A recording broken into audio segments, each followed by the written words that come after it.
Director of Transportation for another 2 weeks planning.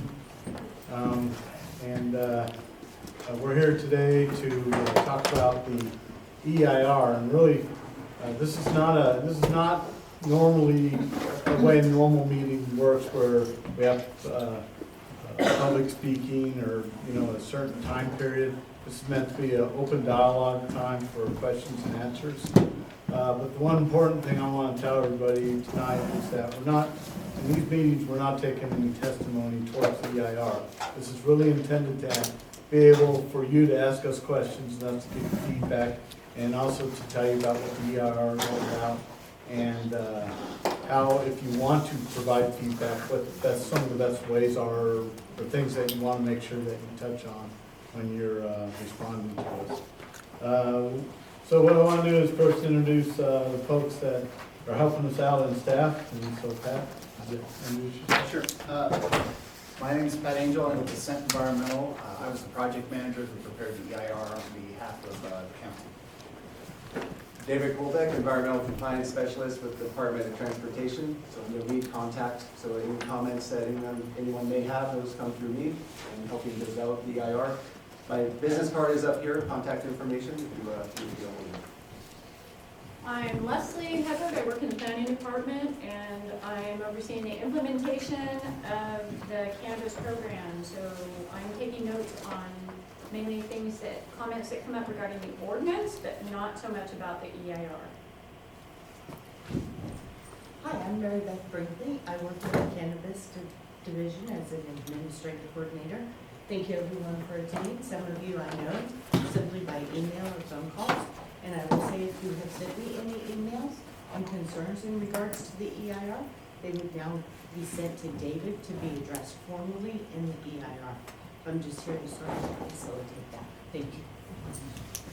So again, I'm going to turn it over to Pat here in a minute, but I just ask that you get that pack all the way through the presentation, and then when we get into questions and answers, keep it focused to the EIR. If we head off into, say, things like what we're talking about, what you like about the ordinance or not, that doesn't pertain to this. And with now folks here, I want to try to stay focused on this so that we can get out of here. My goal is to try to have us out of here by 7 o'clock, but we will do what we need to do. So with that, I will turn it over to Pat, and he'll give you a presentation about the EIR and what it's all about. Okay, thank you. Good afternoon. All right, so the items we're going to talk about today is I'm going to provide a brief overview of the cannabis program and the environmental review process. I'm going to provide a summary of what the draft EIR contains. Yeah, I've heard a lot of talk, people saying, God, it's a really big document. Fair enough, it is about the size of a phone book. Provided an opportunity how you can provide comments on the EIR. Part of this draft EIR, the final EIR process, is to help refine and improve the EIR. And again, as Rick already mentioned, there won't be any action and deliberation on the cannabis program today. That's going to happen later this year. So I work for a company by the name of Ascent Environmental. We were contracted directly with the county. We do CEQA and NEPA compliance, which are state and federal laws requiring environmental disclosure of projects. My team consists of technical experts in the areas of air quality, biological resources, watersheds, noise analysis, traffic, etc. Our firm has done cannabis work. We were involved in Calaveras and Humboldt counties' EIRs for their cannabis programs. And we're currently working on Yolo County's cannabis program, as well as some individual projects in Yolo County. Important to realize we're an independent third-party consultant. We are here simply to do the EIR and provide the disclosure of the information. So really quick, this is an overview of the cannabis program. I know much of the public's interest is associated with cultivation, but please realize that the program includes more than just cultivation. It includes other cannabis uses related to testing, nurseries, distribution, retail, micro-businesses, which is a combination of cannabis uses that can come together on one site, and manufacturing.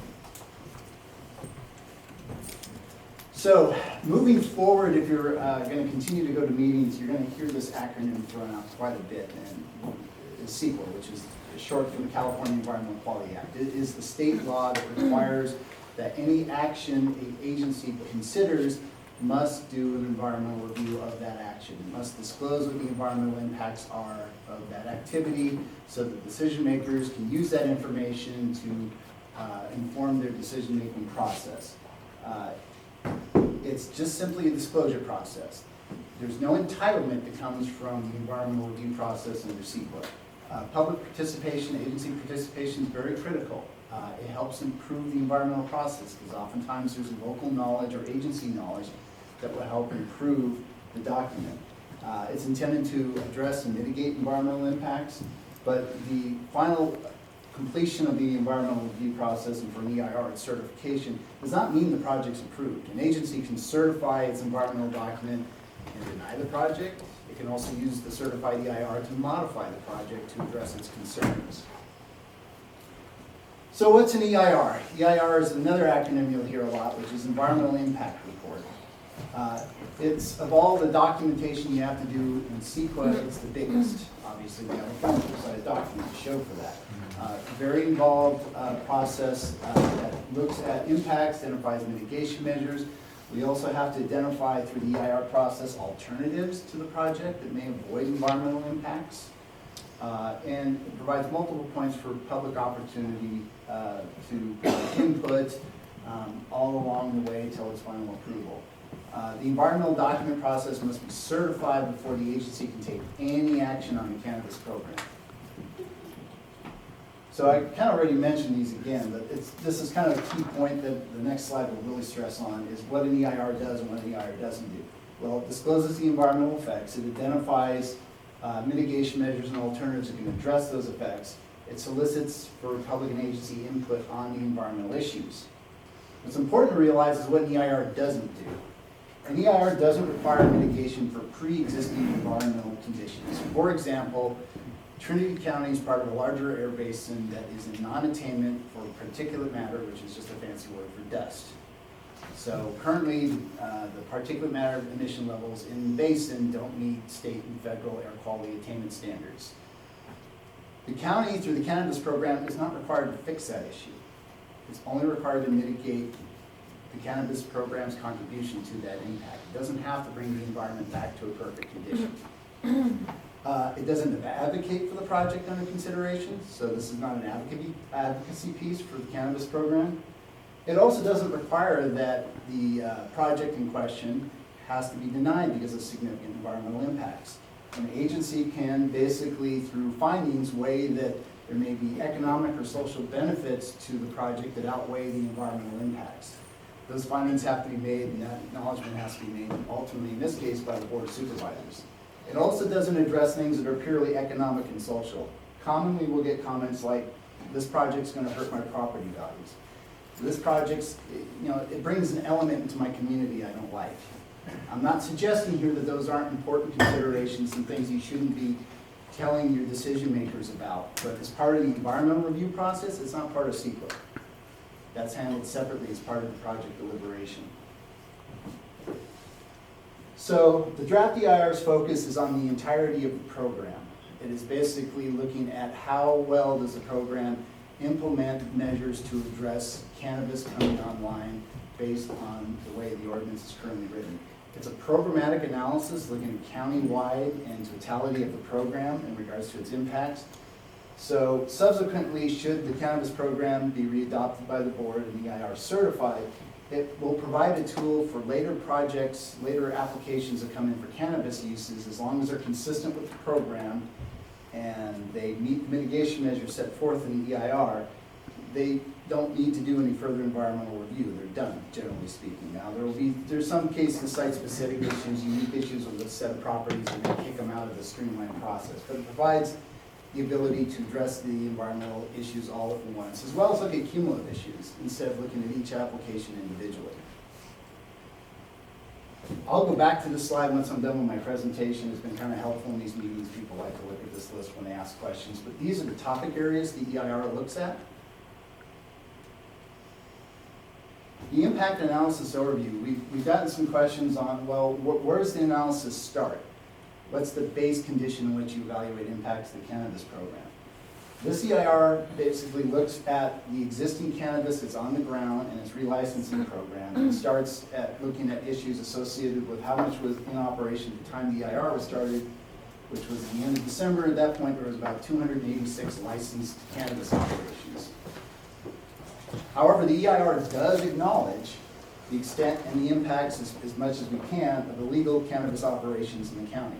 There's some mapping, there's some estimates on what those are, and acknowledges that that's part of the baseline condition, that that's having environmental damage. The EIR acknowledges and uses much of the state programs that have already been established to address cannabis, such as Cal Cannabis, which is currently the state's program and had a program EIR as part of the state program, and the regs that came out of that, as well as the State Water Resources Control Board order, which has some very explicit standards for protecting water resources, biological resources, and other issues of concern. This EIR starts where Cal Cannabis stops and looks specifically at Trinity County and the associated region. It gets down to a more focused level of detail. What does it mean to Trinity County when you continue to allow cannabis? While several of the impacts were identified as less than significant, or there were mitigation measures that identified they could be mitigated, there were some mitigation measures that are identified as significantly avoidable. This is a list of those. The air quality ones often have to do with particulate matter, and that's primarily because the county roadway system is primarily unpaved. So vehicles are going up and down the road, it's generating dust that's getting released into the atmosphere and making our particulate issue continue to be an issue. These are the alternatives the draft EIR looked at. And sometimes I get some questions, well, what's no project? Does that mean a ban on cannabis? The law requires we look at a no project, but no project does not mean ban on cannabis. It means that your existing program just continues the way it is now, that there's no change whatsoever. The other three alternatives look at various ways of addressing environmental issues, either through restricting certain areas that cannabis could be located, or restricting the number of sites, or some combination thereof. So this is David's contact information. He is the point to send written comments to. The comment period will end on July 12th. And in relation to the comments, again, it's important that the EIR is about the environmental impacts of implementing the program. So the comments should be focused on those items. This is an opportunity to help us better refine the EIR between the draft and the final. If there's suggestions on mitigation measures that can be added or improved, those are great things. It just simply makes the process better. It makes the implementation easier. You can submit multiple comments. I can tell you personally that I've submitted comments on EIRs before and wrote my letter, sent it off, 2 days later went, oh, there's 3 other things I meant to ask and I didn't put it in the letter. You can send another letter. Your letter can be anonymous. You don't have to identify your name. Now, every comment letter that addresses environmental issues will end up in the final EIR, and each comment gets a response in the final EIR. This is the schedule of the environmental review process. Again, the comment period ends on July 12th. We're anticipating the final EIR will get released either the end of July, beginning of August. It's going to depend on the extent of comments we get and how quickly we can get that document prepared. Then after that, the environmental document will go before the Planning Commission and the Board of Supervisors. The Planning Commission is a recommending body, so they will either recommend to certify or not certify, or they may say, we'll certify, but the EIR needs some tweaks. That goes to the Board of Supervisors. The board will either certify or not certify, and they also may request some tweaks to the EIR to make sure they're comfortable at addressing the environmental issues. Once that process is done, the consideration of the ordinance can occur. And again, Planning Commission's a recommending body, so they may recommend approval as the cannabis program stands. They may propose modifications to the cannabis program. It's not uncommon that occurs because the environmental document is now given the decision maker's information, so based on that, they may say, well, we need to make some tweaks. There's some things we're concerned about. Or they may recommend to the board, we recommend you deny the ordinance. Once it goes to the board, the Planning Commission recommendation comes forward. The board may simply just adopt the recommendation. They may further look at modifying the cannabis program, or they may deny.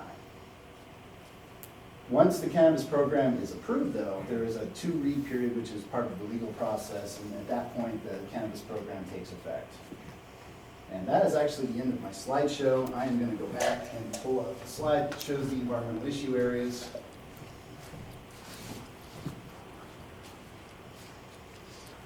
And I thank you so much for your time, and happy to answer any questions.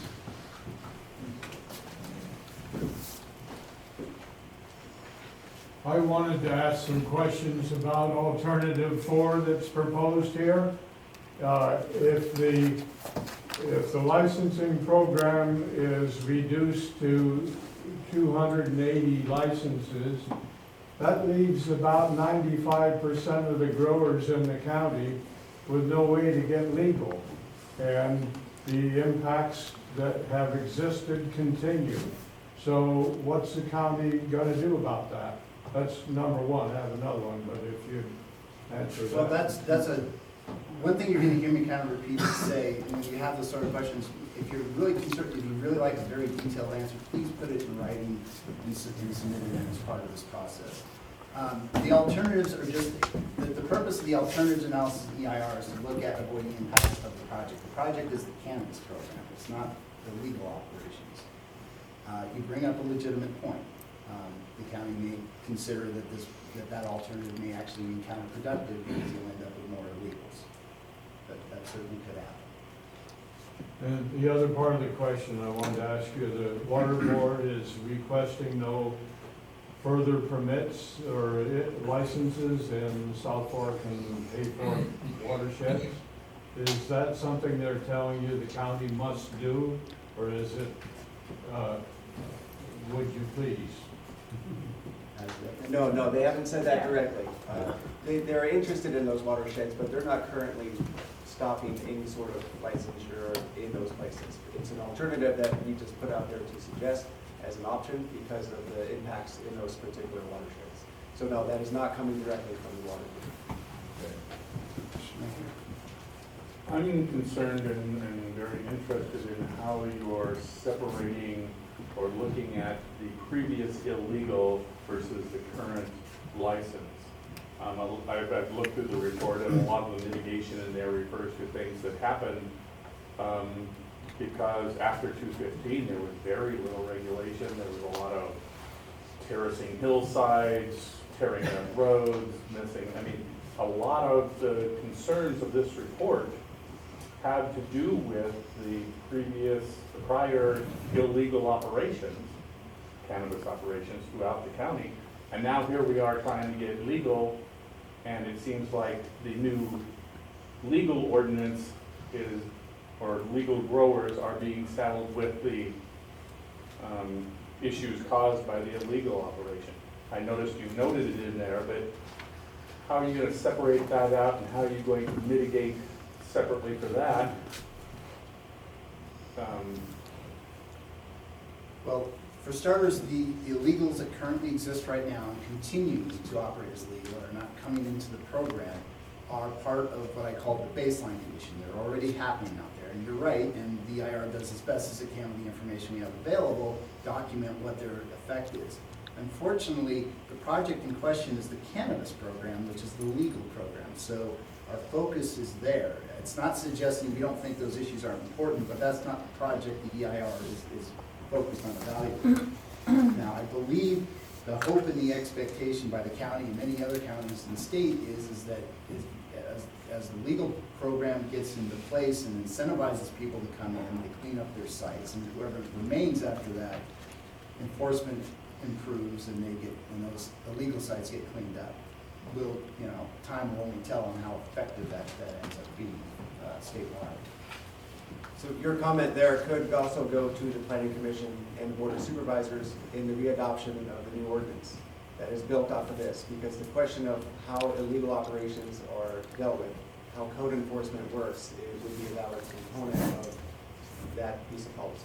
Yeah, I just don't want to see the legal growers, where we're at now, be penalized for the bad behavior of some people in the past. And yeah, that's still going on to a large degree, but those of us who are trying to be compliant and work within the the ordinance and the codes are getting saddled with, well, the whole road is dusty because, you know, of the increased traffic and blah, blah, blah. It's like, well, but I'm, yeah, I'm trying to contain it here in my space, that I can't be responsible for what's happened with these others. Sure. Correct, and to be clear about that, the EIR and actually law can't require you to fix somebody else's problem. You only have to address your impacts associated with your property. I didn't get that from the report.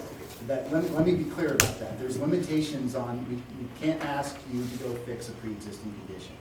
Okay? This only addresses the impacts of the program moving forward, of the legals, if there is. And again, it's built off of what the state requires. But no, it isn't you, it isn't requiring you to go do something that somebody else did illegally.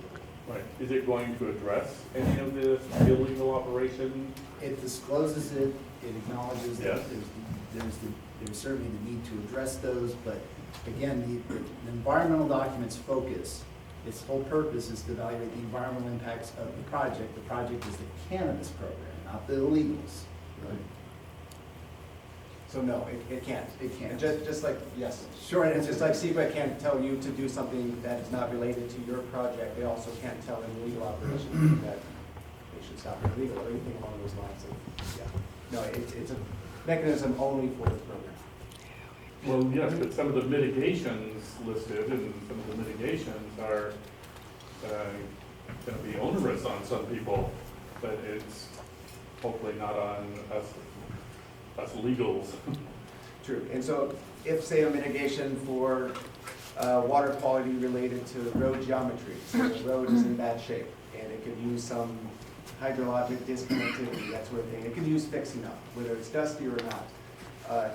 This is only speaking to the cannabis program, a cultivator's operation. So the operation isn't just on that parcel in the designated area, it also includes all the other facilities that are required for that operation to function.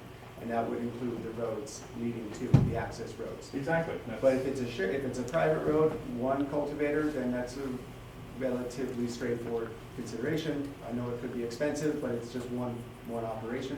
If it's a private road that's shared by a number of people, both cultivating and not cultivating, the mitigation itself is still there because it's trying to address the impact that that road is causing essentially, or that operation is causing. It's trying to fix the road to some degree. How it does that though comes into play with the ordinance itself. Right. So So therein lies my concern. is that- Exactly. And so, but it's a great question, but understand the function of it is that the mitigation itself is still there.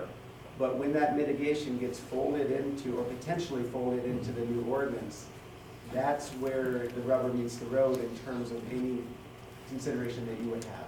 What is the Board of Supervisors going to write that is going to require you to do something or to not do something? And so- I want to add probably what, in this, where we're talking about roads, probably the biggest discussion would be fire safe access. Because everybody has to provide fire safe access, whether you're growing legally, illegally, or you just have a house on the street. You have a responsibility to do fire safe access, and when you come in for a permit and you're doing a permit, the permit holder usually has those conditions to bring the road up to that safety. Now, back onto the illegal operations, one thing I also want to point out is that former administration was not as proactive as the current sheriff's administration is on illegal cultivation. And we're expecting to see a lot more enforcement. It's ramping up right now and they're bringing on people. So I expect to see a lot of especially the ones close to town are going to be the focus first, diminishment of the illegal activities and bringing the compliance. The further we get into this program, the more we're going to see of that. But just a final point, if there's something in a mitigation measure that you're reading that's overreaching, then I would suggest writing a comment letter and. Oh, I do intend to. And we will certainly look at it, and if you're right, we'll modify the language. 'Cause the intent's not to overreach, it's just No, to address. like I said, Yeah. it's both cases. It's my private road, but it affects the whole road, the whole section, and also affects our PDD, our ability to get fire trucks in and out and whatnot, but, and it's the illegal operations that are the biggest problem, and yet they contribute the least to helping to resolve the issues. Dwayne, do you want? One thing I want to add on that, California Vehicle Code requires, and Dwayne, we're going to get to you. That's okay. California Vehicle Code requires that everybody that uses that road has to contribute to repair of that road. It's not for the county to go pursue that, it's the property owners that usually have to do the work, for the others. How much success have you had with getting money from people like that? I have to it's not admit, realistic. well, a lot of times it ends up in court and the judge will order it. Yeah. And so, I want to tell you, you're not without remedy is what I'm kind of getting at. It's not a pleasant remedy, but it doesn't, essentially if whoever's using it, they got their shit, they got their, to contribute just as much as everybody else. So it's not a free ride for a certain group because they don't want to do what they're supposed to do. So, Dwayne. The biggest problem I have right now with the report is the lack of, call it facts to substantiate your conclusions for this community, this county. For instance, sound, smell, light impacts. What tests have been done? The geography of this area, sometimes sound may bounce off of an adjacent hill or mountain. And I don't see anything in there that can be tested or documented for this geographical area. You talked about setbacks that are in the existing ordinance, but where's the analysis of the impact of all these variances that are being given? So the setbacks aren't being used, which were there as mitigation measure. Where's your analysis of parcel size versus garden size and the impact that it would have, especially if setbacks are waived? You talk about nothing statistical or significant on law enforcement. What's that based on? If you read the paper around here, for those of us that live here, we've had murders and all kinds of things in the last few years coming along. Admittedly, much of it for the illegal industry. But where's an analysis of the impact on law enforcement, especially when we don't have 24/7 coverage? But you're concluding there's no impact and nothing to back it up. You talk about wildlife. There are many people here who are not farmers who have large parcels of land and welcome wildlife. So if you're going to have certain densities of farming that impair a wildlife path, whether it's the bears, the foxes, coyotes, or the quail, what's the impact on those property owners for the wildlife? There's nothing in there. And that's the biggest problem I have, where you're not including those analysis of the local impacts. How can you say it's a valid report? You're just making conclusions based on nothing. And I think you need some facts to back up your conclusions and the impact that it will have to all of us in this community, both farmers and non-farmers alike. That's it, I'm sure. Please put it in writing. I already did. Thank you. Or more. I'll- I think there's some additional comments in there I haven't received yet. So yeah. I'll put more in there. I do want to throw in one thing. Remember that there's a statewide EIR, there's a countywide EIR, and that doesn't mean necessarily that an individual property is exempt from analyzing its individual effects. No, but the conclusions for what is being proposed for the county in this EIR doesn't take into account the county-specific issues that they're saying are not an impact. Okay. You gotta have something to back it up. Okay, but I just wanted to point that out, because there's some of those things you mentioned would be specific to that. You would want to know specific to that property. If I could add to that, the example of noise, the standard idea of how do decibels decrease over a set distance, that kind of thing. This was not able to analyze each sub-watershed, say, or each canyon, or each location of a distance site or a potential site to say what those impacts would be in that one location. It's meant to cover the whole county, the whole program. So that's an example of what Rick is referring to. Should this go forward, If that location needed to get a license or have a renewal, then they may be required to look at the impact of noise because they're right next to a canyon or in a canyon with a sensitive receptors to noise. That's what Rick is referring to. And probably the biggest ones that are gonna vary are gonna be the biological and archaeological. I mean, if you live next to a river and the land's flat and you go, God, I'm so lucky to have this, it's a pretty good assumption that probably people have been thinking that for hundreds of years, and there's gonna be things you need to look for. If you're on the side of a mountain and you know you're just hanging on, you're not gonna run into those issues as much. But it's just, I wanted to make sure everybody else understands that this isn't the catch-all book for every property. It's No, I just want to see facts backing up conclusions, not speculation. okay. Marie? Hi, I have another comment that kind of is similar to his. For impact 3.3-3 in air quality, there weren't any real facts presented on how you came to your conclusions on that one. And I'm wondering, okay, so there's a few questions all related to this. Is there a dual baseline of 2016 and 2018? I'm not sure I understand your question. Okay. So I'll just go to the first questions and then I will ask you. I think I understand what you're saying. The program the county has now, or when they started establishing their ordinances, was done in 2016. Uh-huh. We acknowledge that, and we acknowledge that the point the EIR started, there were this many cannabis operations going on. Yes. Yes, I would not call that a dual, that's So information. the baseline is actually the date of the NOP? It's and nothing basically, else? yeah, factoring the program and continuing licensing and relicensing as described in the EIR. So is the baseline the date of the NOP and only that? Again, if you read the EIR, it describes that the program, the county started regulating in 2016. As of December of 2018, there were this many licensed operations. Environmental analysis looks at not only the new ones coming in, but the relicensing is going on as well. Okay. So the only facts that I really saw about previous cultivation was table 2.2-2, which has information gathered in 2016. Says there were 1,109 acres of cultivation at that time, estimated.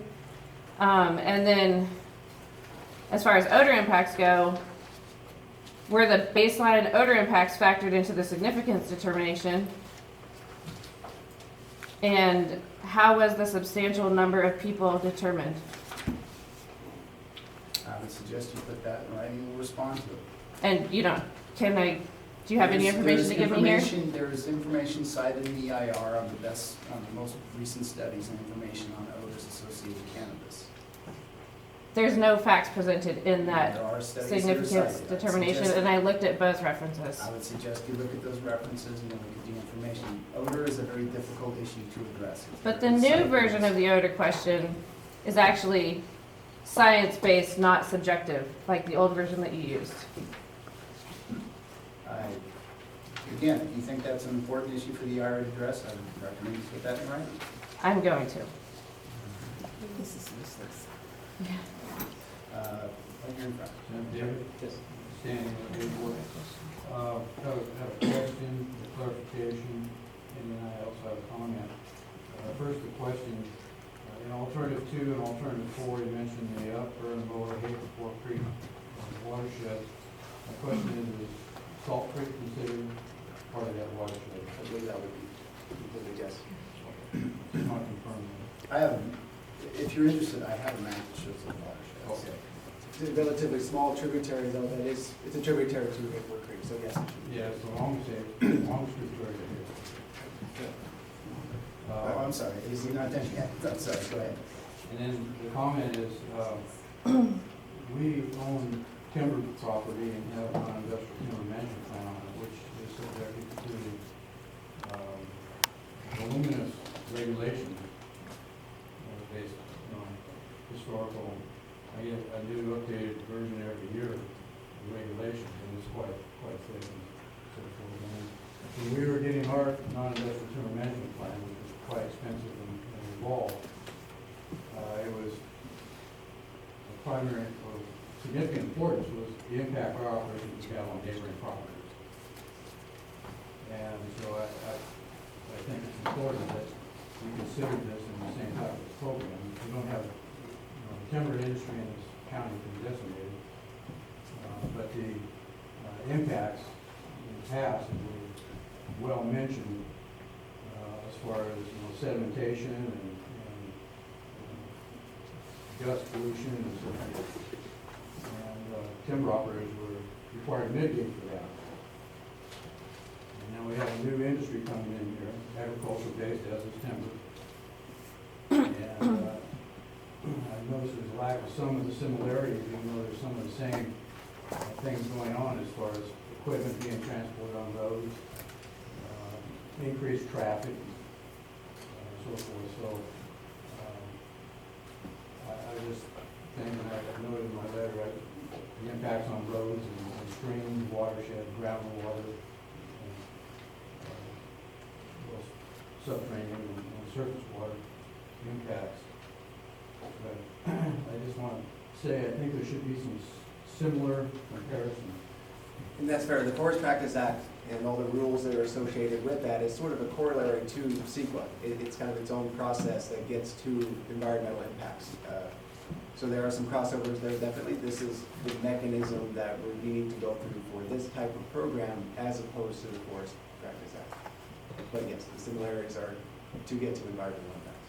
Yeah. Yes. All right, I've got a couple questions. One, the photographs on page 3.1-5, are those from a regulated garden or an unregulated garden?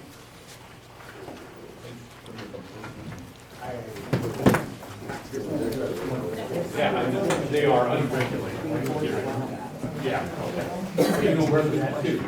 So it's a fine question. That was with the field visit that we made, and I do not recall specifically. We were driving on a county road. It was something that was visible. I don't recall part of that conversation. I would really appreciate the opportunity to submit photographs of a regulated garden, seeing as how this document is supposed to be discussing regulated cultivation. And I think that that's a pretty misleading photograph. Secondly is the odor mitigation. I don't have this written out well enough to tell you which one as far as the letters and numbers go and all that. But if there's an odor complaint, the mitigation suggests that you would move your plants to a new location, possibly into a greenhouse. That's a direct violation of talc. I don't understand how that could be considered a mitigation to be included in this document. To move your plants, sorry? Yes, that's the mitigation, is to move your plants. And we are under strict law with dealing with canopy, where when a plant is producing odor, it's clearly in the flower, therefore it can only be in your canopy. And if the suggestion would be to relocate that plant, that would be suggesting that the cultivator violated Calcan law. It would have to abide by Calcan law. Yeah, so that's, I see that as kind of a problem.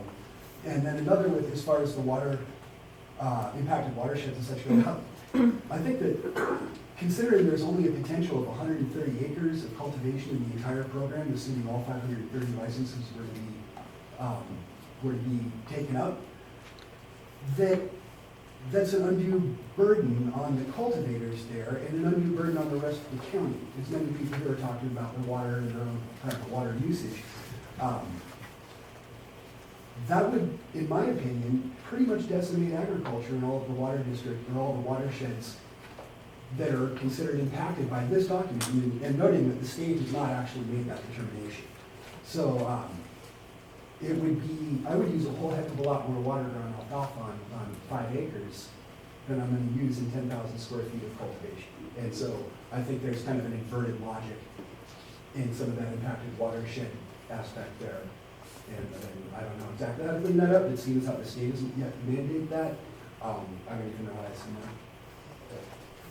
It was a designation the state came down with, and so we're just relaying that information to the EIR. So if I had 10,000 square feet of cultivation and I chose to do that and cultivate alfalfa, would I be allowed to do that?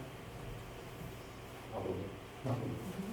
Yeah, with no forbearance, no mandate on chemical usage. You're correct. Yeah. There's Okay. special rules Yeah. in cannabis. Yes, that there are don't- special rules Do in not cannabis. apply to Yes. ag. You're absolutely Right. correct. But those rules will not be extrapolated out to other forms of agriculture, or are those watersheds impacted?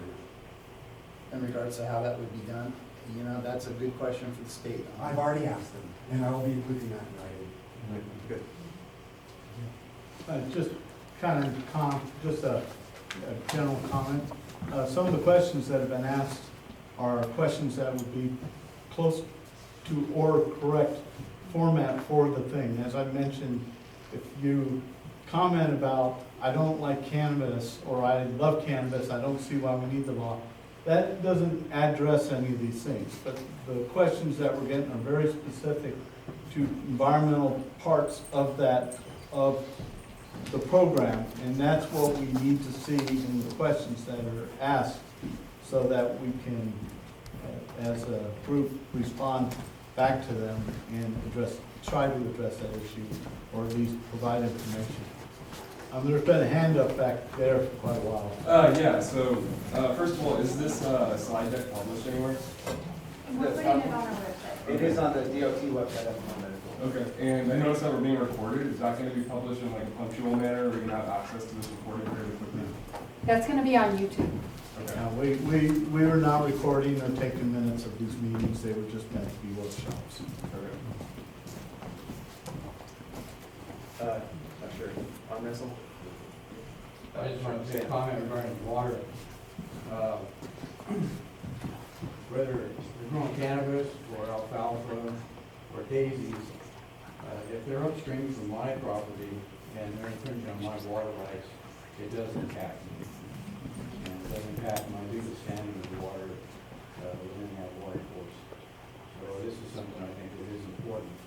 It's not so much as what's being grown, but what the impact is upon the water supply.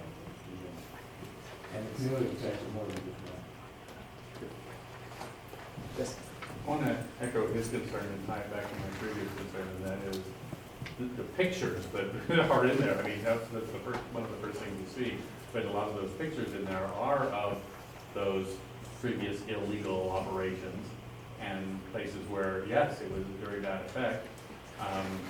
Quite a bit out in Post Mountain. I was concerned about the quantity of, where it focused, but I was also concerned that there were no pictures of any license sites that I could identify. That, hey, there's a lot of us out there trying to do this right, okay?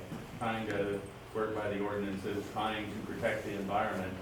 And we look at this environmental impact report, and it's like, you're only showing the impact of these previous bad players that, doing illegal operations. And it's, again, that's my big concern here, is that, those of us trying to do this right are going to get penalized because of this report showing all the badness that happened because of the illegal operations. Okay, that's great. Happy to take additional photographs. Good. Please, Yeah, please I- provide them in comments, please. Please come on out to my place. Seeing a hand from back there. In regards to the traffic and circulation section, I noticed that there were some very broad assumptions made. I'm wondering if currently within Ascent, you guys have done a sensitivity analysis and altered some of the values by small percentages to see whether or not level of service would actually be met on the sections of state routes that are predicted to be impacted by the project? Yet realize, and hopefully this came out clear in section, that traffic analysis is a worst case. It assumes the peak harvest period, everybody's harvesting it on the roads at the same time. Yeah, simultaneously. We are completely interested and happy if you suggest that we have overstated our employment numbers, because that traffic's employment driven. Yeah. If we've overstated that, if you feel like we've overstated that, and you have evidence that can improve the documentation, we're happy to look at. Yeah, and I noticed that it's a very conservative estimate, right? Yes, It is that it worst is. case scenario. It is, and frankly, for cannabis operations, each year that goes on, the data in regards to how cannabis actually operates gets better and better. Yeah, it seemed it seemed like a hand wavy analysis, like the assumptions, like I said, were very broad. Yes, yeah, we basically done research on several different agencies that look at cannabis and took what we thought seemed to be the best information. But we're always interested in hearing from the actual operators too. Yes. When you wrote this, was there any consideration to the constitutionality of the whole issue of the stringency of this product, this agricultural product, versus the other ones? That's not really something the EIR gets into. So I'm you not could- sure, I'm not sure you're talking about state versus federal consideration of cannabis and how the two Both. governments look at it. Primarily just the overall constitutionality. In other words, you're requiring a much more stringent requirement of this agricultural product versus all others, which pretty much is not allowed in the Constitution. You can't single out, you cannot stricken one product versus another. You know, it has to, they all have to be treated equally. So was that consideration put into there? I can't speak to that. State law treats cannabis as a unique agricultural product and does put requirements and standards on cannabis it does not put on other agricultural products. That is true. There's other products that are treated different, such as wine grapes, tobacco, And then I have another question. If I could say real quick, I suggest looking at the regulatory sections in each regulatory setting for each of the sections that will describe, what is being applied related to cannabis. Right, it just wasn't very clear about that issue. The other question is, if the county had simply put in their ordinance that each and every licensed grow would have to have their own CEQA and be responsible for that, would they not have, would this not have 90% of this gone away? The current law that we believe with the new trailer bill budget is going to continue to allow for a while the local agencies who want to allow cannabis in their jurisdiction to adopt an ordinance that if they wouldn't have to do CEQA if the subsequent cannabis activities were discretionary and thus have their own individual CEQA reviews.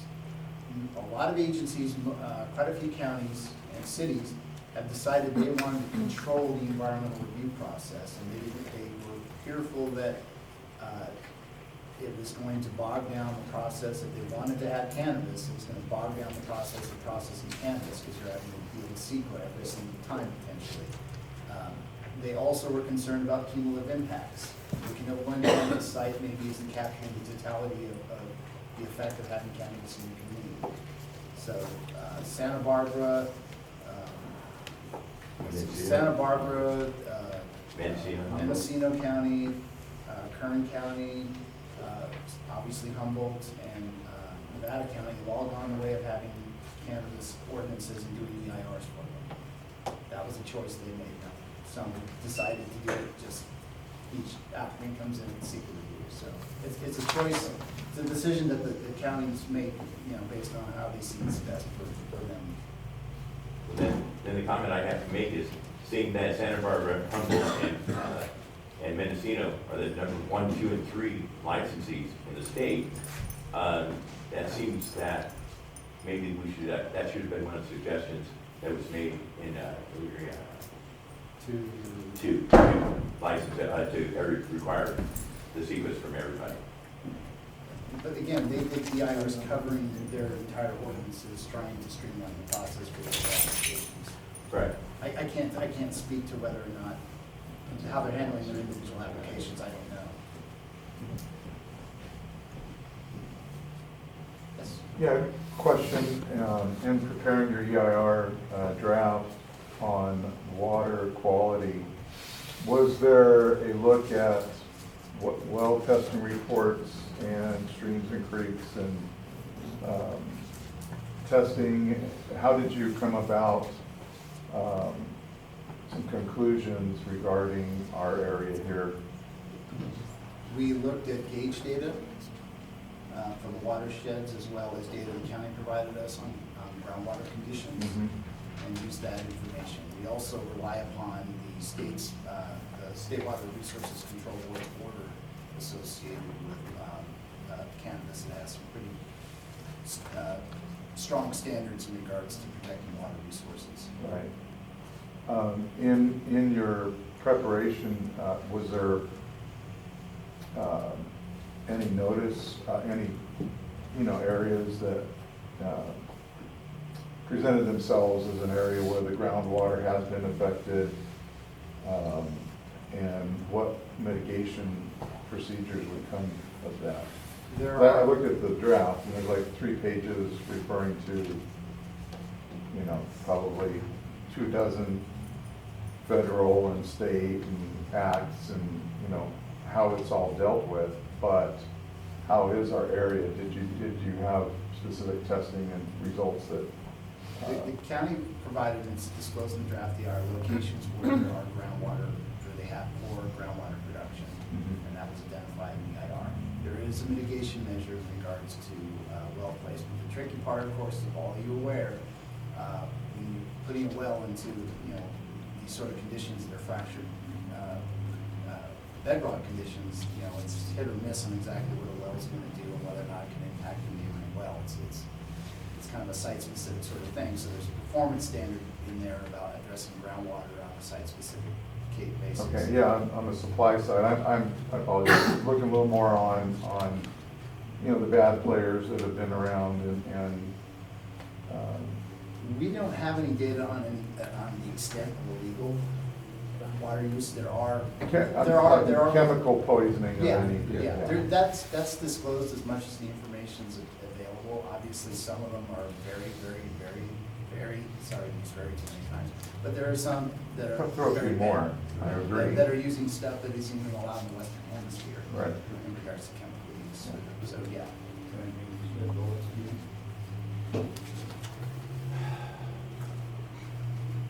Yeah. As far as the stream monitoring goes, I've heard about that. I'm very concerned about those same issues. I'm wondering if there's any chance that in your analysis you would be willing to attempt to bifurcate the percentage of regular or regulated cultivators from the gross number of the estimated like 3,500 or 5,000 or whatever unregulated cultivators in the county, and split that out by percentage, which would be like 2% of that missing water at the stream gauges would be the only water that would be coming from the regulated grows. You understand what I'm trying to say? That in fact, this is one of those cases where we may be held, the regulated grows being held to a standard that is impractically high. Because if there were 5,000 unregulated cultivators and 200 some of us, then clearly the percentage of that missing water at the stream gauge is largely coming from unregulated cultivators. We're not supposed to be dealing with unregulated cultivators in this document. So I would suggest trying to bifurcate that data out and come up with an estimate of what the cultivators actually use versus what the stream gauges show. And keeping in mind also, we are in now our first year of forbearance for groundwater. And so I would hope that those stream gauges are going to be looking better this year. And you could also say that 0% of the regulated cultivators are using surface water during the cultivation season. Well, yeah, I'd suggest you put that in writing. Oh, I will. Certainly, we have estimates on what we believe regulated market generates in water demands. The illegals are a little more difficult to get your hands on because since they're inherently illegal, they don't use water terribly efficiently. But we can try our best to give you this sort of information. Ultimately, how that gets regulated is actually the State Water Resources Control Board and not the county. The county does not have the ability, does not have any authority over what the numeric limits are for surface water. Yeah, I'm aware of that, just as far as the mitigations in this document goes. They're focused only on the regulated cultivators. If you feel like we're not hitting that mark, please provide that in there. You're gonna have a long comment letter, aren't you?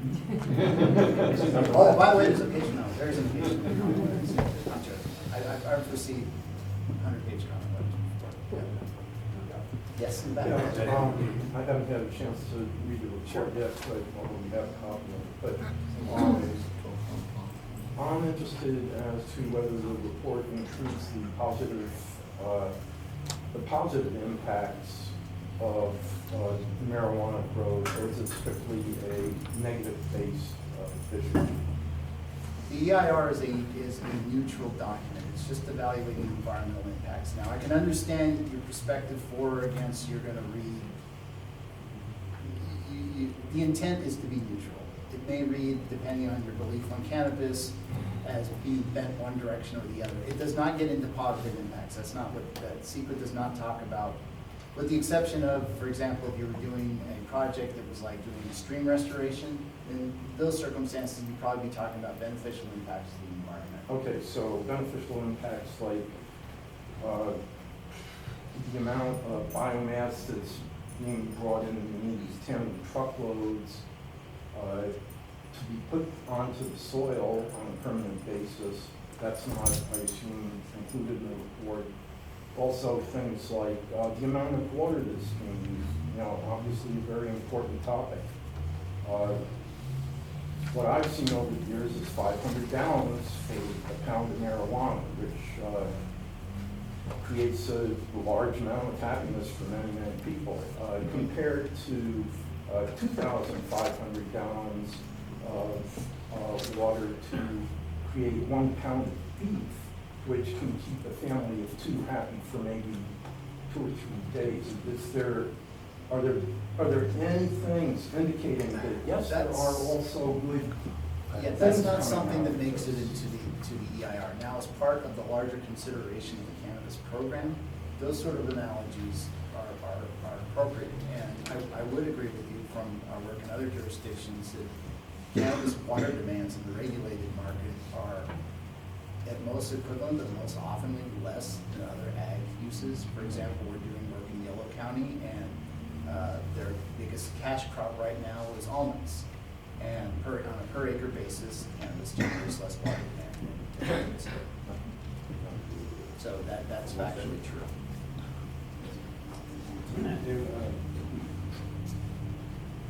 Regarding the status of non-permitted or non-regulated growth versus regulated in the EIR report, is it not presumptive that the EIR report is aimed at regulated program in the county, and the unregulated one, the presumption would be that they would not be allowed to trade? And I would draw this as a correlation again with the Forest Practice Act. The Forest Practice Act does not take into consideration those illegal timber operations. They're not allowed. So it's not that I would be, as a regulated timber operator, be held to the standard of compensated illegal timber operator. I'm over my standard for legal operations. So, and if somebody is dealing with timber operations illegally, they're severely dealt with. They have an enforcement program. So, I'm sure it's going to take time, but the overall presumption of this program, I'm sure, is that the county will have a regulated cannabis industry and not an unregulated cannabis industry. And I think we're dealing with that at a state level. They're recognizing that fact too, black market issue. Some unregulated farmers. So I think the presumption, basic presumption is that those that are doing it unregulated or illegally are not going to be held to any standard because they're doing it illegally to begin with. Well, a follow-up to that is, I think you need another alternative in this document. I mean, you propose to reduce the program, have other impacts on the program.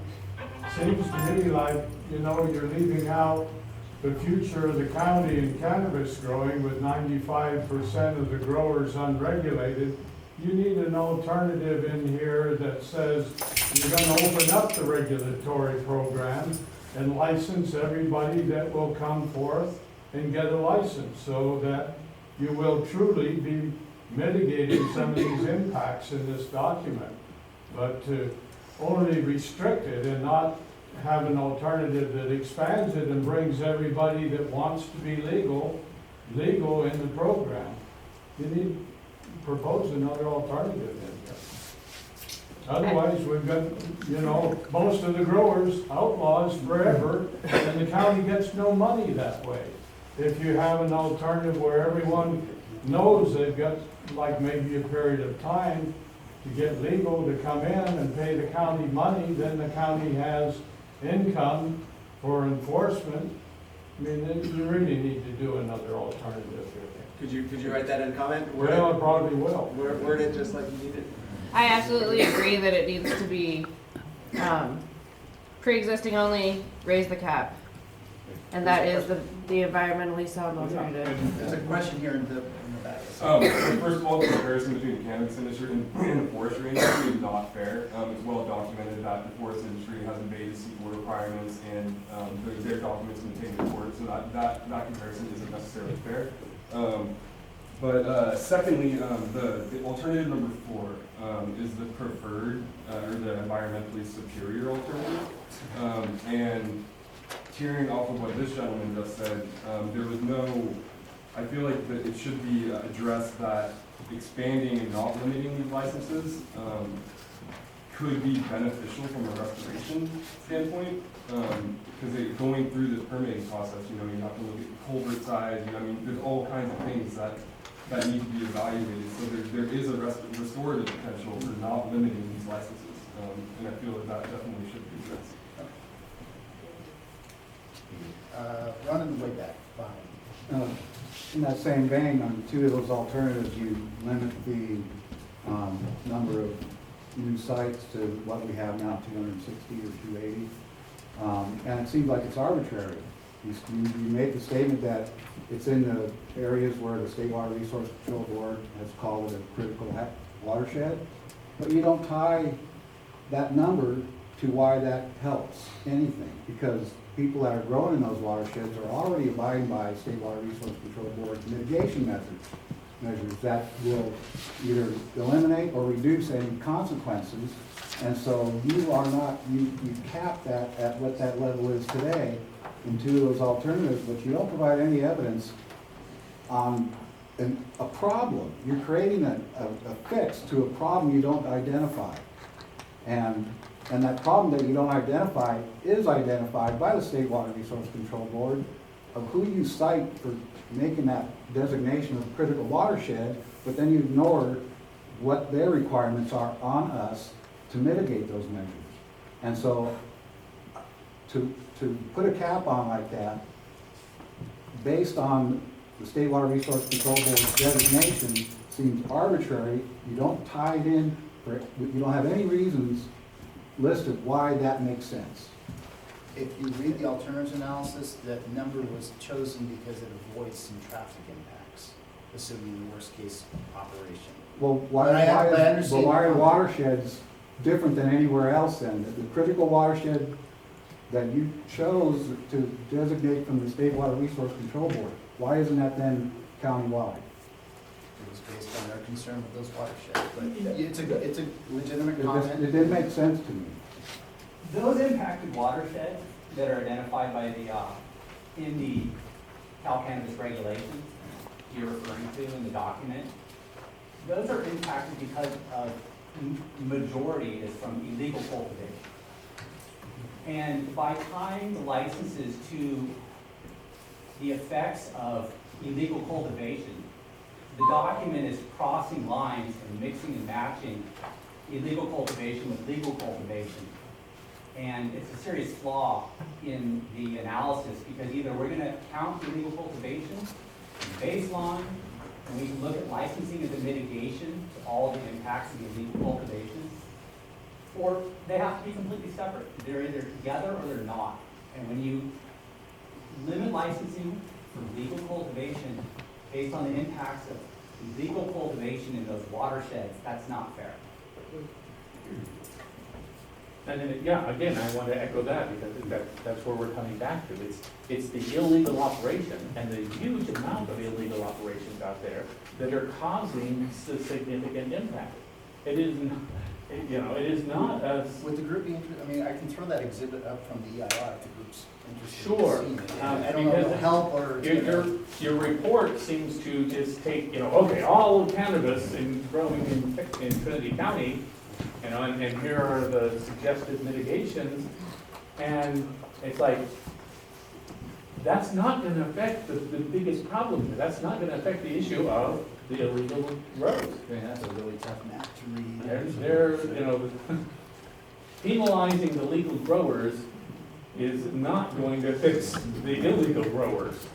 Absolutely, that's why you need to get another alternative in there. Yeah. And I'd like to call your attention to the objectives. this document doesn't meet those first four objectives in any way. And the only way you could meet those objectives is to expand the program. Okay, just to orient people, this is the watersheds that have been designated by the state as cannabis priority. The yellow are the cultivation sites that were identified in 2016. The red are those that are actually licensed, just to give you some visual perspective of what we're talking about. There's some tables in the EIR that break down the acreage numbers as well, just for perspective. And there's a question over here. What it boils down to is if everybody grows the way I do, the way it was determined by all these rules, you could have 10,000 permits and it would have zero impact compared to what the one illegal grow can do. Right. Yeah. And it's, again, I'm very concerned about the lopsided effect of this report with respect to all the illegal grows. You know, your report looks at cannabis grows throughout the county, but it's like the 95% that are illegal are the problem, and we are the solution. Sure. I want to point out just quickly, if I could, that the EIR is almost split in two ways. One is for the existing sites that are looking to renew the program, and others that are new sites that are looking to be developed. The mitigations are separate, or there's some linkages, but really they're kind of two different ways of approaching it. So we're talking about, you know, illegal versus legal. Again, we need to focus just on the program. We're not able to get illegal. So really, the question is, those mitigations and those impacts, what are your concerns with what's written in the document that would really be good or bad or onerous or needs to be tweaked? The program in Trinity County, I think, came about as a way to mitigate the impacts of illegal cultivation. That is our program. If we didn't have enforcement involved when we first started building the ordinances in Trinity County, there would be no program licensing. We would have no licensed farms in Trinity County if we didn't also have an enforcement mechanism that's built into the ordinance. Where is that enforcement? Where it's not there, and Question, Taxes to pay for it. question in the back, I'm sorry. We My- had a hand up in the back. I wanna My make sure. impression is that the impacts include both illegal and legal grows. Is that in fact correct? The impact analysis focuses on the program. It acknowledges the base environmental conditions, which includes the illegal. Okay, but that does not answer my question. And that's extremely frustrating, because by saying that it focuses on the program, that's this nebulous thing out there. I have a specific question. Do the impacts take into consideration both illegal and legal grows? The impact analysis looks at what's our base condition, which includes the illegal operations. And then we put the implementation of the cannabis booster program on top of that scenario, and we say, okay, does the cannabis program make it better? Does it make it worse? And if there's an impact, how can we mitigate it associated with the cannabis program? We cannot apply mitigation measures to an illegal operation. That is not part of the project. I get that, but it appears that the impacts, especially for some of the ones that the public finds the most onerous, include illegal grows as well as legal. And based on that, it seems to me that licensing does in fact mitigate an awful lot of what's going on. And therefore I have to, and I should also point out that I am on the planning commission. I don't know how appropriate it is for me to be making comments in this setting, but I'm going to anyway. But it seems to me that that the idea that there be another alternative is and I will be putting this in writing, is a really good one. That licensing be increased so that some of the illegal grows can then become legal and therefore mitigate some of the problems that they're causing. I would like to point out something real quick, and I know there's some more questions, but if you say have 530 operations of various sizes and the number of employees that need to travel to and from that business, that's the type of impact that's being looked at. If you have 3,000 other illegal operations, those aren't really part of the consideration because you're looking at the 530 that are part of the program. That is what the ordinance is, that's how it was adopted. It Okay, can't be changed. and thank you, because that definitively answers my question, and that's the first time it has been. The environmental impact, yes. So again, the baseline, the overall environment with illegals and legals, that's part of the baseline consideration, and that is in the document. Maria, I think you were probably first. Is the assumption made that none of the pre-existing operations not currently licensed will come into the licensing program? We don't make a distinction on whether or not it's an existing one that's going from illegal to legal or just a brand new. It's speculative to assume one way or the other. Certainly, there's the opportunity for the program to incentivize those that are illegal to become legal. All right. If the historic baseline for the program, 2018, we had a program, cannabis licensing program going at that point. If the impact assessment is using this broad data set, including all the illegal cultivation sites, would it not be better to have just drafted this whole document based on the existing 530 or less, because it's never quite been filled up, sites that existed on the day that this program was, the CEQA program was begun? Because that's the baseline. If you can't discuss the outside of the program impacts, yet the impact assessment does incorporate them, and those show up in the mitigations for water usage most certainly, then wouldn't it be a more accurate document to go back to that 2018 historic baseline and write this document for the cultivated licensing sites and not include the data from the unlicensed sites? Exactly. Again, what we're looking at is the existing environmental conditions, what's currently going on out there right now. That includes illegals. For example, with air quality, it also includes other air emissions that have nothing to do with cannabis. CEQA does not allow you to segregate one condition from another. What's happening in the environment is what's happening in the environment. So Say we're not going to be able to be all the impacts, not just the cannabis impacts, like fishing, logging? Yes. It takes in all the environmental impacts across the entire county, not the just existing and cannabis. ongoing things that are going on in the county. Which includes background traffic condition, it includes historical timber operations, it includes development activities. The EIR encompasses all of that. That is the base condition, also the base condition as well as the cumulative condition. So I think what he's saying is, if the base condition is already bad and the legalized are actually better, shouldn't that reduce the base? I mean, if you've got to take into the situation and then you have a group that are coming in that are positive, that would take away from your baseline, not add to it. You're adding on top of that as if they don't exist, as if there's something being added to it, Well, and it's not. if you feel it needs to be further evaluated, it can't. Realize we can't make the assumption that the illegals are suddenly going to become legal. No, What's that's the not what basis I'm, for that's that? not what I'm saying. I'm saying you have a bad situation already. You're saying that's the baseline, okay? And then you have a group that are coming in that are actually operating much better than the baseline ever was, and making suggestions that they make changes to a baseline that they have no control over.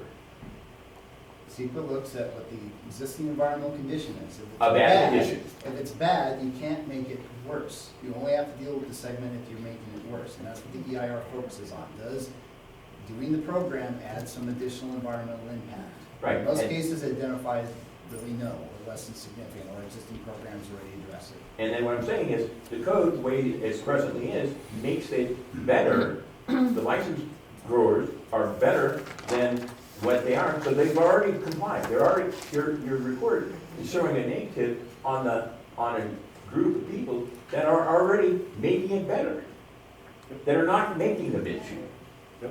Follow me? Please put it right, I'm not quite following your point, because there's a existing condition and the additive process of another condition coming on, and that's what the EIR looks at. But yes, question? I think that this is a potentially dangerous path for us to go down in terms of discussion, because if we keep going, we may all end up coming to the conclusion that the county should be paying the legal growers $7,000 a year, not the other way around. Yes, question over here. Good luck with that one. Do you guys take into account how much better it would be if all the illegal growers became licensed, permitted growers? The positive effect that that would have on the environment? That's not the project before us.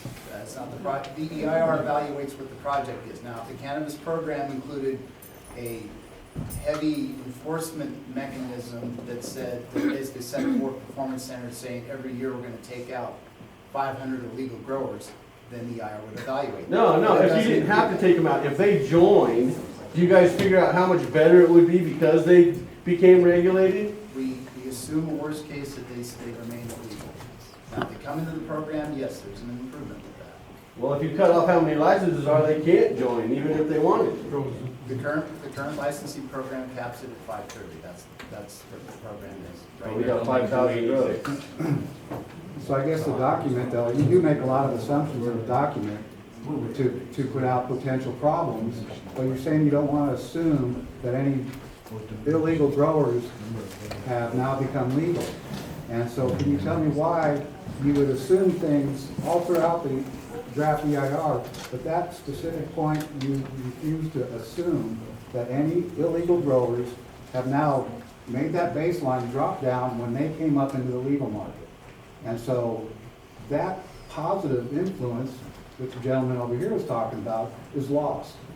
And it's kind of hidden. I think we would love, if there's information out there, if people feel like there's information they can provide to us in writing suggesting how many people started out legal and became legal. So like if there was a survey done or a study? Some sort of information that can help us bridge that. There's no studies out there that There have are done no that? studies that currently provide that information. Realize a fair number of the illegals are on public land, on federal land. So inherently, they're not even supposed to be operating, period. So And we're not talking about them.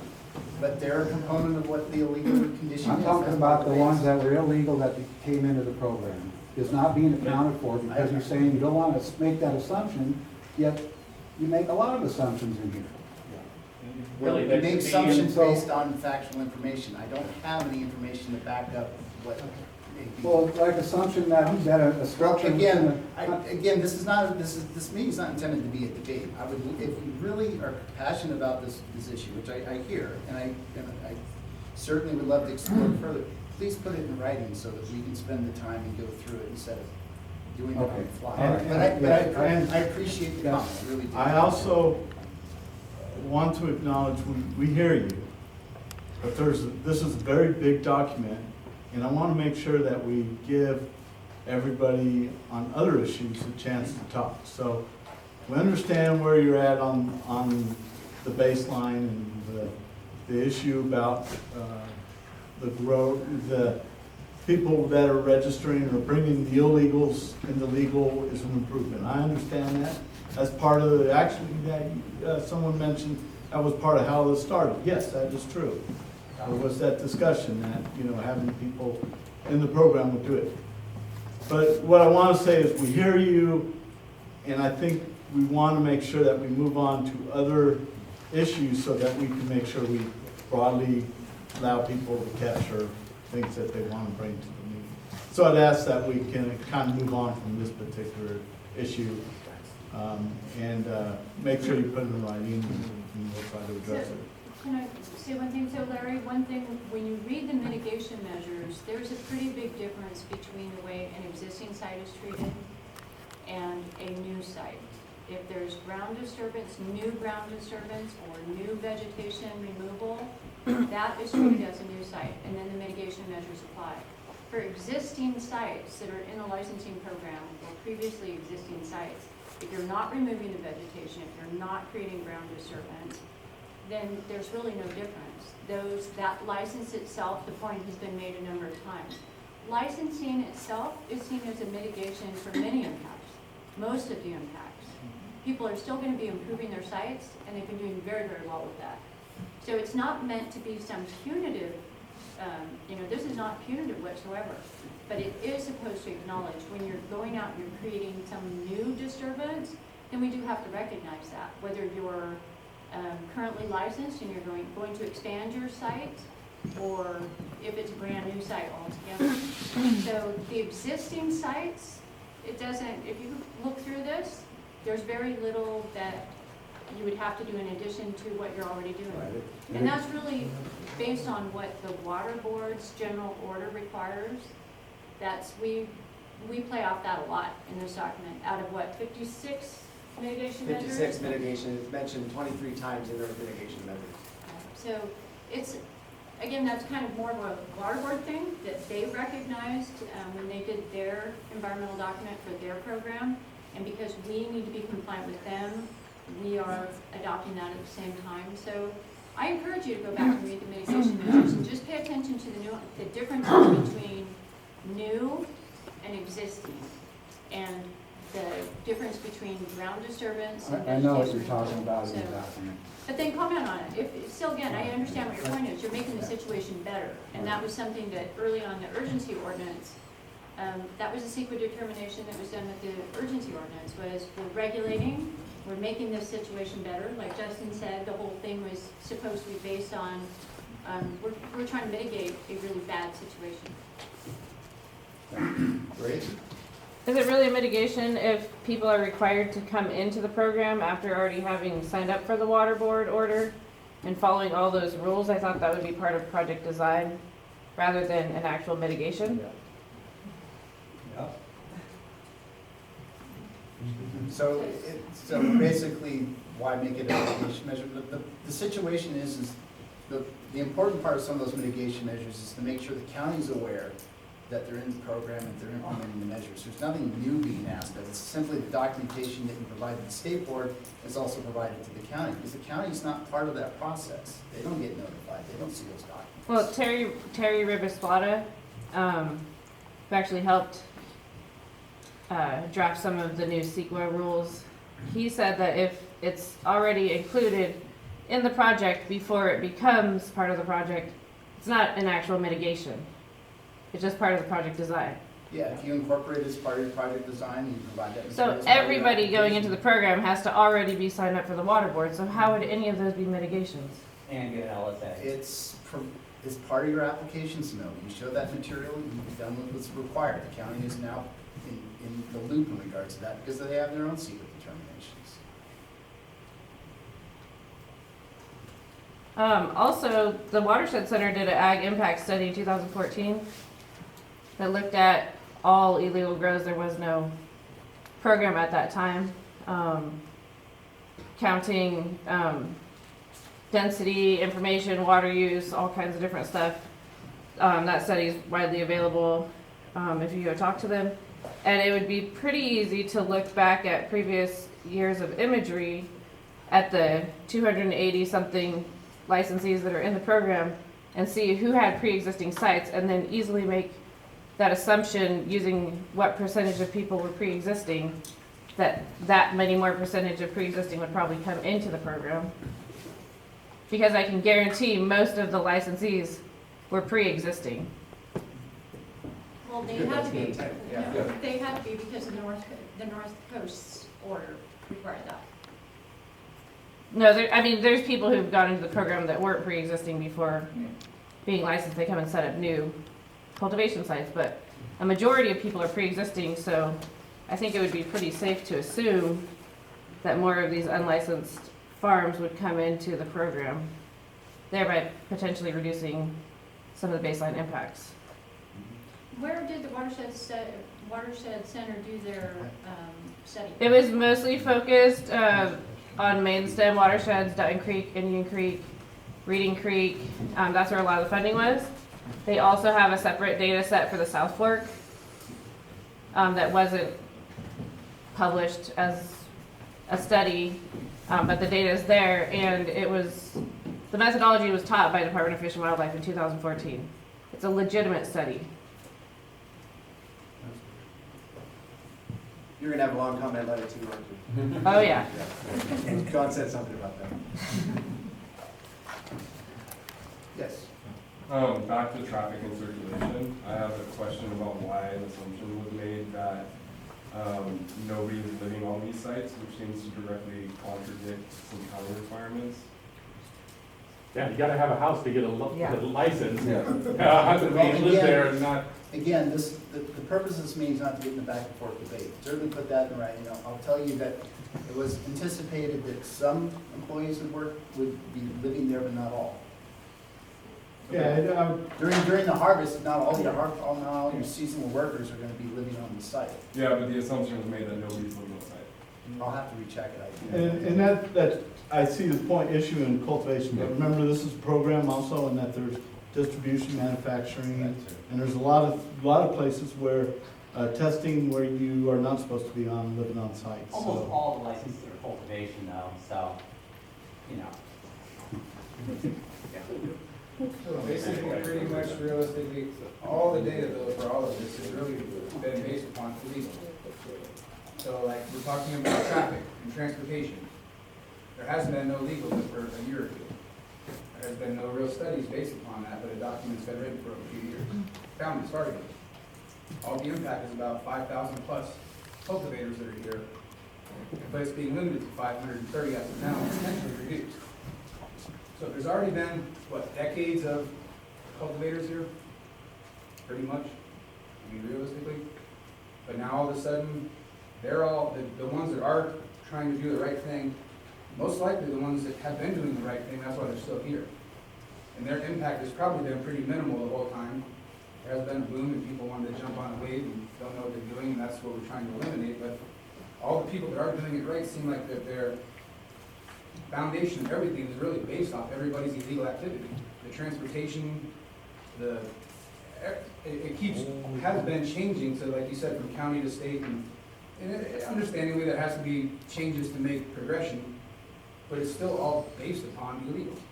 Every bit of it was based on illegal. That's all it's ever been. And now all of a sudden that it has to go illegal, everybody's taking the harsh regulations of environmental impact, of all the negative that was being done by people doing it illegally, more so than the ones that are doing it right, that have been doing it right, most likely, and are aware of like environmental impact. I mean, somebody who's not doing things well, their property keeps eroding away every year, they're probably gonna get frustrated and give up. But people that have done things right probably have lush gardens and they're not falling away and their waterways aren't messed up and they haven't been contaminated. It just seems like a lot of it is really being, I think that's what everybody's frustration seems like, is that it's just kind of, all the studies seem like they're based on illegal activity, but yet we're all being regulated on everybody's old illegal activity. I think And we're that's to a kind of point the data. where- Everything just seems like it's all based on illegal activity. But we're to a point here where all we can do is send a comment to you guys and hopefully it gets in there. And the biggest thing is that all of these regulations and the laws that to become, still really at the end of the day are only really based off illegal activity. Yeah. Send them a comment. Please, yes. That's the intent of this process and just provide you guys that information. Well, not only that, but another alternative to expand the program is job security, so it's going to be there for years. Should have thought of that. I'm thoroughly confused now, maybe I'm missing something. If I've got this right, where's the first? I got a bucket half full of water, and you wanna know what's gonna happen if you pour more water into the bucket. Doesn't matter how the half of the bucket got there, where it came from. You just wanna know what impact it's gonna have if you pour more water in the bucket. Is that kind of what this is all about? Kind of the delta, the change, Yeah. Yeah. Is it gonna overflow, or is it gonna be fine? I don't know that all this stuff matters, but I was getting confused though.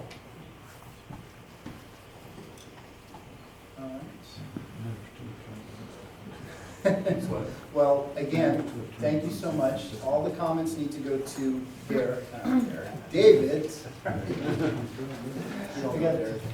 One last question? Okay, this is a procedural question and an access question. I kind of been out of touch with what's really been going on for the last year and a half, because I had family stuff, 2 marriages and a new grandbaby. And now I come back to this, and I've got a lot of people in our sphere who are asking us, how do we access, where do we go to make these comments? And it's a huge document. Not everyone has the ability to come into town and hit the hours of the library to be able to look at it.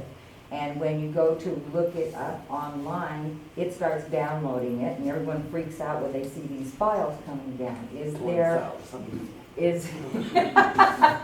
I know I did. Anyway, is there a pathway to finding, like, the summaries and then the mitigation? Is there an easier way to get to sections of it that I can? Yes, I can look into that. I did ask IT to break it apart so that the appendices are separated from the 492 pages so that it would be easier to view. I know the formatting would show up, and because the appendices were bigger pages, then it would, you couldn't even zoom in sometimes. So I've tried to fix those problems. It is located on the DOT website, the Planning Department website, and the county main website, the main page. Is the executive summary with mitigations shown separately? It is not, and so I'm hearing that point is that I can try to parse that out too and put that on as well, so that you would just have a simpler, smaller version. But I believe the main body of the 492 pages, that should be able to load pretty easily now for you, but I can try to make smaller versions available. I also want to say that I know it's expensive, but you need to recover copying costs, so it's about $50 and then shipping if you want your own binder, so that's an option, although it's not always the attractive one, but that is an option. It's not just the libraries, there's also copies available at the planning department, the DOT, main desk, I'm saying. I'm talking about people from Hayfork in South County. I understand. Unfortunately, that is what we can do in order to make the document available. I understand it's not the best answer, but it's what we do have. All the board members have a copy, all the planning commissioners have a copy, all the department heads too. So, and it's available on CD. It is that. So that's a good point. Thank you for saying that. I can mail you a CD version of it, which is, I believe, I think it's $5, something like that. And you can order it at the local library. If you let the librarian know, then we can get it to her, so it's $10. To give you an idea, just the mail with postcards that we mailed out, runs us about $2,500. No, I understand that you guys have those expenses, and I mean, just looking at the reams of paper that go into the 1 or 2 copies that are going around here. I'm talking about the people that I'm talking to who have, you know, they have limited access on the internet, but they know that there's a draft EIR process going. They want to be able to look at it or talk to someone who can explain it to them. I keep trying to say, well, you know, you can call the people that are on the various things, you know, Mary Beth and Leslie and you guys at the county and talk about it. But these are people with limited resources and limited access to even coming into town. You know, it's all kind of done by telephone back and forth. That's old technology, I understand, but you know, it's what happens. The other question I had is a number of these people that I talked to they were concerned that if they make a comment, that their names would be out there. I do see in your paperwork here that these are anonymous, and so they'll be happy to hear that. Other aspects are people may like what they've seen someone write, but they don't know how to put that in their own words. Is it permissible to copy and paste? If the person you're copying and pasting from gives you permission, so that you're not plagiarizing, and the legal thing. One thing I have seen people do, for example, is one person will write a letter on behalf of a group of people. And again, this is the situation where maybe you're okay not being anonymous, but I've seen it where it's almost been a petition, where it's like, here's our comments, here's all the people that agree with these comments. That's something. Does that carry as much weight as the individual comments coming in? It carries equal weight. I would think for the decision maker, seeing one comment letter with 20 or 30 signatures on it is probably going to be eye-catching. If I was a board of supervisor member of my division, that would catch my eye. For someone, okay, for using that example, someone wants to sign on to that, but again, they don't want to put their actual names. Could they use another identifier like an AP number or something If like they that? wish, Do you honestly, need names? It's not No, we don't necessary need to have a names. name, the signature or anything else like that. The point is the comment that's being made. That's what we really want is what is the real issue? Because that's what we're gonna chew over and analyze and everything else. Who sends it in is not as important. If they want to write a concerned citizen, that's fine. That's a good one, thank you. Just again, it's at the library during library hours, and you can order a CD for $10. And I believe for the folks down the Pines, Post Mountain. Post Mountain, he did grab my book, and I gave it We have to it him. at the fire hall. And it's at the fire hall, and it's also at Southern Trinity Health, I believe, The or CSD Ruth Lake- store. Ruth Lake CSD store. So there are locations that we do have them out here, but, you know, it's hard to actually find a public place. It is. And you don't ask the Forest Service, they Oh, Lord. get real upset. Thank you. Yes. What's the deal with the licensing? If someone goes in and let's say, January, February, and they talk about licensing, the guy says, oh, no licensing until June. Someone had a story about that? Yeah. Okay. That would be this department here. Yeah.